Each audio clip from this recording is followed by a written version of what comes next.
ইছামতি নদী বাংলাদেশের উত্তর কেন্দ্রীয় অঞ্চলে মানিকগঞ্জ জেলার হাটিপাড়া ইউনিয়ন থেকে উৎপত্তি লাভ করেছে।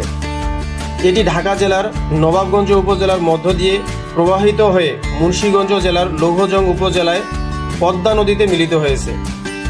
নদীটির মোট দৈর্ঘ্য প্রায় 100 থেকে 129 কিলোমিটার।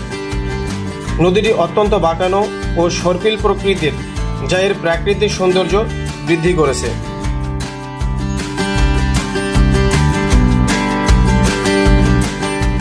এই নদীটির সৃষ্টি সম্পর্কে একটা কথা প্রচলিত আছে।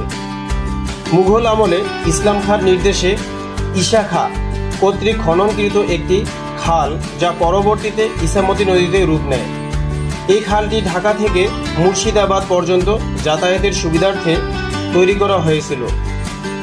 বন্ধুরা, এই নদীর তীরে আগলা, তীর্থঘাট, শোলপুর, বরুণীঘাট ও যোগিনীঘাট নামে 5টি প্রাচীন তীর্থস্থান রয়েছে, যা স্থানীয়ভাবে পঞ্চতীর্থ ঘাট নামে পরিচিত।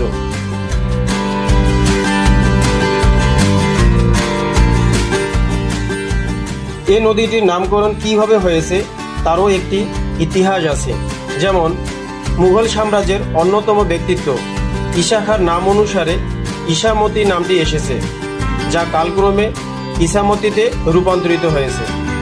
আরেকটি তত্ত্ব হচ্ছে, নদীটি তার ইচ্ছামতো প্রবাহিত হওয়ায় ইচ্ছা ও মতি শব্দদ্বয়ের সমন্বয়ে নামটি গঠিত হয়েছে বলে অনেকের ধারণা।